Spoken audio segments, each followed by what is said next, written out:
Well, good morning everyone, it's day 2. I'm just leaving Downderry, walking over to Lou, which is over there in the distance if you have a look. Oops. There it is. An incredible sort of night last night. It's the first time I've really gone on a walk and been able to really sort of enjoy myself and enjoy the evening. I was in the pub, well, for I can't remember when I got there, must have been 7. It's literally like Poseville over here at the moment. Yeah, got to the pub at like 7, had food, and I just sat down for ages, just enjoying myself, just like chilling. Had lots of water. I was so dehydrated. I'm not going to be doing that again today. I was stocked up with water. Had a lovely chat with the bar staff. And just had like a proper little laugh with them, and then set up my tent. It must have been about 10 o'clock, next to the 3 ladies who'd basically, they were the reason I stayed there, because I was going to ask, but they beat me to it, which is awesome. And yeah, morning mate, all right? Okay. Yeah, good. Yeah, they were already like bunkered down, and so I set up, and it took me ages to get to sleep, but eventually I did. Oh, the amount of I had to go for a wee twice. I must have had so much water. I ended up going for like these flipping 3-minute long wees. Ridiculous. I've never weed so much in my life. I am a wee machine. And which is ironic considering how dehydrated I was. But yeah, so it's a 17-mile day today, and the sun's out, but it's just being covered by the clouds, and I'm so happy because yesterday I put on sun factor 30, and obviously got burnt. So a fair little princess like me needs sun factor 50, which I put on today. So yeah, I absolutely cannot wait for today and what it brings. Gonna head over slowly, get myself some nice breakfast, have a nice big breakfast I think, and yeah, and take it nice and easy. It's not a big day today. I've got a campsite booked tonight, which is lovely, and then I've got a 20-mile day, then a 27-mile day, 23-mile day, 16-mile day, and a 13-mile day. So I'm not going to overdo it I'm going to build up to that 27-miler. Well, I've been going for about 45 minutes now. I've covered just under 3 miles, and actually I've just come to this most beautiful point. Look at this. It's been quite a trog up from Downderry, sea level up to here, but it's like the highest point for ages. But look, you can just see for miles. You can see all of like whatever that way is, Bodmin Moor, I don't know, and then around. But then over there in the distance on the peak is that chapel that I was at yesterday. It has been one hell of a slog though. I am sweating and the sun's up, but fortunately this cloud is like some respite from it.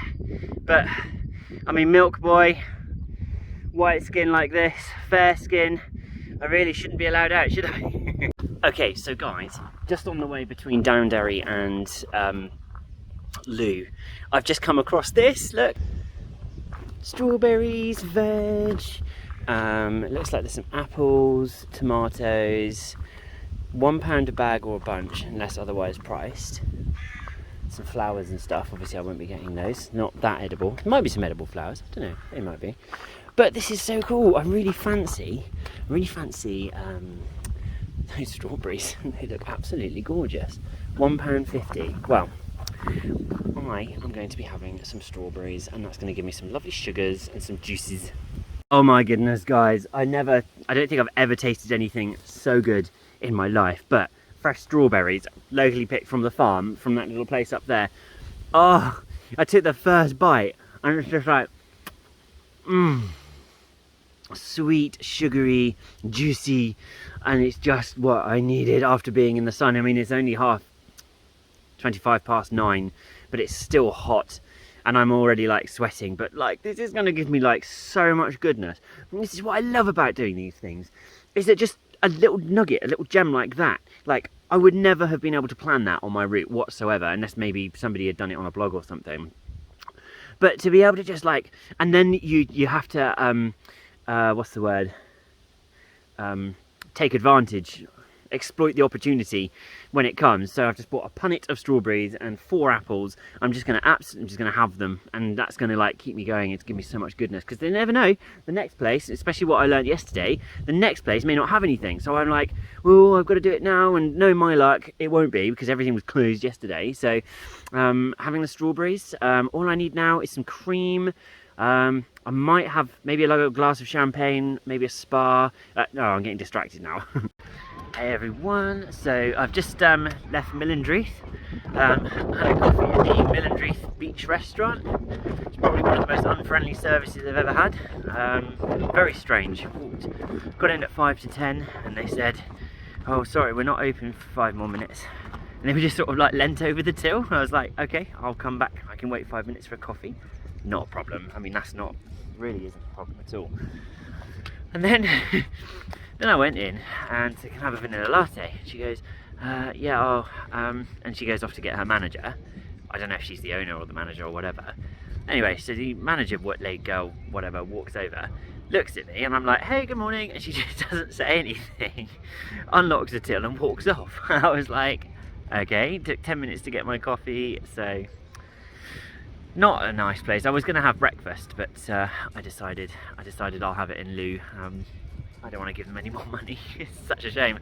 I only went in for a coffee because I'd used their toilets to brush my teeth and camel up with some water. I had about 1.5 litres of water, and I filled up my water bottles. So I felt like it was the right thing to do, but oh well, maybe they're having a bad day. Okay, so I've made it to Loo, and it is a very pretty place. It's like a beautiful quintessential port type. Look at that. So pretty. It's such a beautiful day. Everything seems so nice. It's a shame it is just absolutely rammed with tourists. At the bakery I've just paid £5 for a big pasty, and I could have got one from Warren's bakery that tasted better. I hate being negative, but sadly I think it's just taken over, this one.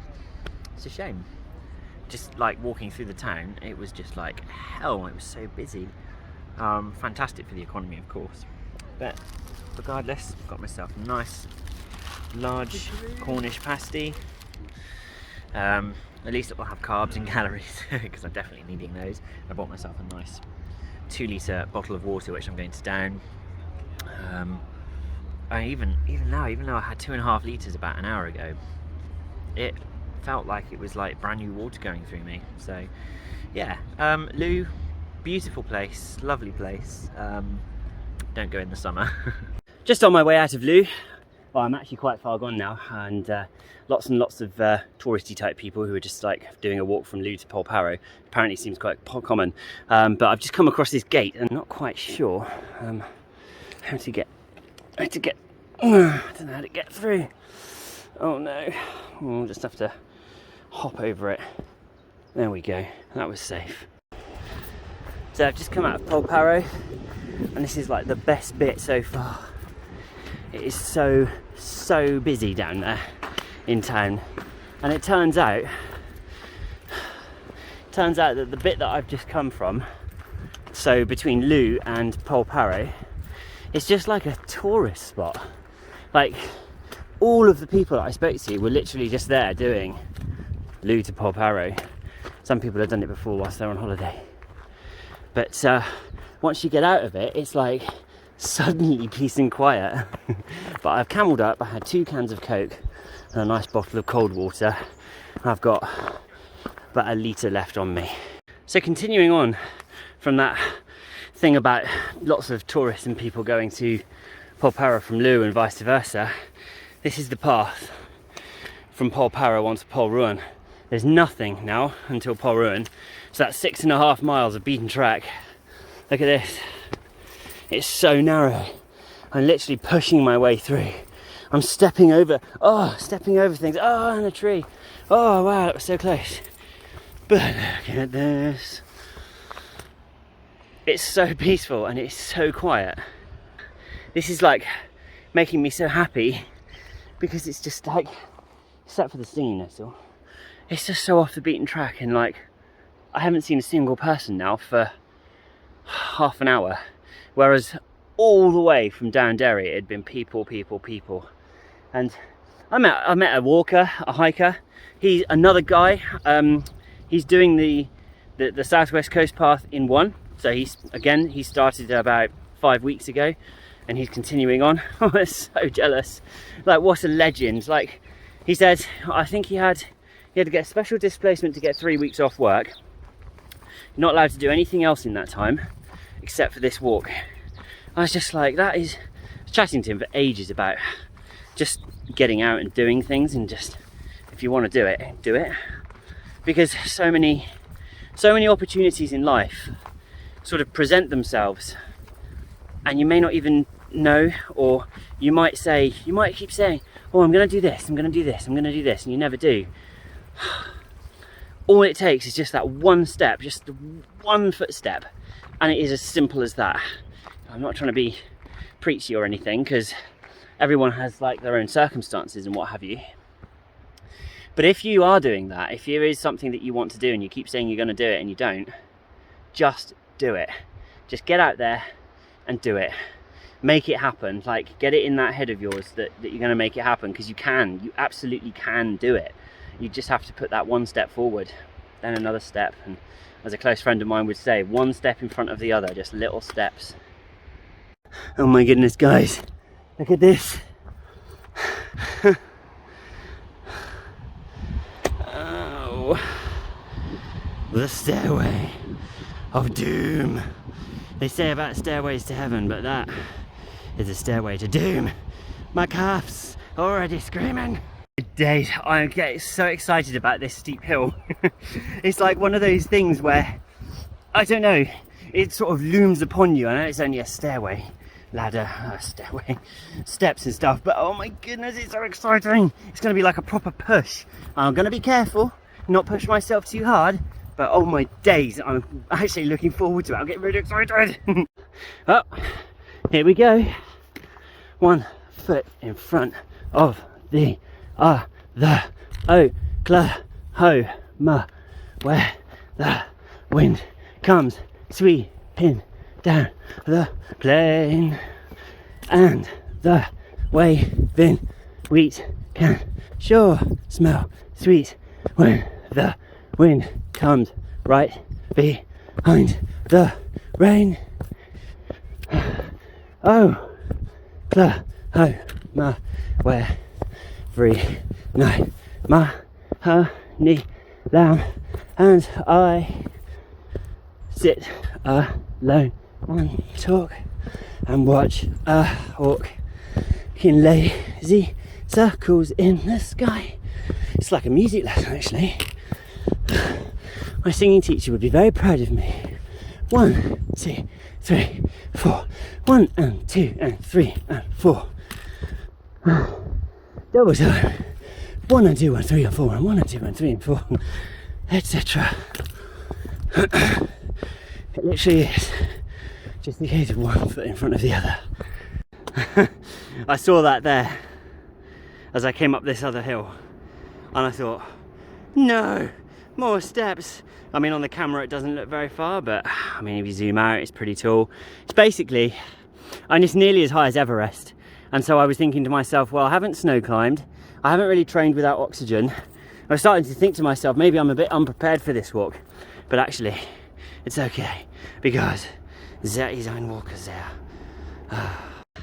Hey everyone, well, this is it now. I'm about to head off the little end tip into Polruan, a bit out of breath, and sight that I will see of over there, literally leaving Plymouth, and over there somewhere was that chapel behind. I am so happy, but I'm also so tired. And that there is my new goal, my new alcovey thingy. 2.5 miles, 2.25 miles to Polruan. Awesome. Oh, so close. Looks like I'm going to be going over there, over that, up there, and then down. Oh my days, look at that. That's gorgeous down there. Oh, I want to go to the beach and have a barbecue. Hey everyone, so day 2 is concluded. I've done 17 miles, something like that, and I've just come to Polruan Holidays. It's a campsite in Polruan, funnily enough, and it is just lovely. It's got showers, it's got tumble dry. I'm just waiting for my clothes to dry. I bought 2 sets, obviously the ones I'm in now and the ones that I had. Notice there's a massive hole in my shorts, just where the old crotch region is, so quite happy to have chosen to wear boxers. Otherwise there'd be some danglers going on. They've got a washing machine. The showers were great. I mean, it's £15 to pitch my tent for the night. So and they're so friendly, they're so lovely. I spoke to Ray, the owner of the site. He checked me in and just chatted, and he's so friendly and helpful. Just wanted to sort of give help for everything. So gonna pop into town next. Have some dinner. Probably find one of the pubs, I think. Apparently there's a shuttle that goes down because it's the Jubilee weekend, so that's absolutely fantastic. So I'm looking forward to a massive dinner. I think I've burnt about 6,000 calories over the last 2 days and I'm starting to feel hungry. So I'm going to have a big dinner, I think. Maybe even a dessert. No alcohol. I've not had a single drop of alcohol on this trip yet because I just don't feel like it, and I can feel my skin burning. Like, I've definitely caught the sun. I think the worst thing that I could possibly do right now is to have a drink. I might do that later on, but it's supposed to be thunderstorms tonight, so it's going to be interesting. It has got heavy and muggy out there, but I've had a wonderful day. It's been absolutely beautiful. The weather has just been incredible. I will never ever complain about the sun. Too hot for walking, like the types of walking that I was doing, but it was still like, I don't know, I just couldn't complain about it because it was lovely. But walking through the bush, it traps the heat, and there were times where it felt like there was no air because there was no breeze or anything like that. But I've spoken to some wonderful people today. I've met a couple who have done the South West Coast Path, and they were giving me advice on what's to come. They were super friendly. Like, I just felt like I'd known them for years. Spoke to a couple of girls who had sort of stepped outside their comfort zone, and they got the train down to Foy, which is close to here. It's just the other side of the river, and spent 2 days hiking up to get the train back to Plymouth. So I thought they were legends from just doing that and getting out of the comfort zone. Spoke to a chap, I can't remember if I've already gone on about it. I spoke to a chap who is just doing a solid 12 weeks of the stuff of the walk. So all in all, it's been absolutely wonderful. Weather-wise, incredible. People friendly. I think, if anything, the most difficult parts it's just been the sheer heat. But I've been wearing sun factor 50. To sort of try and stop that, but it's so good. I cannot wait for tomorrow. Turns out there's a celebration going on in town. Tempted to go down and dance.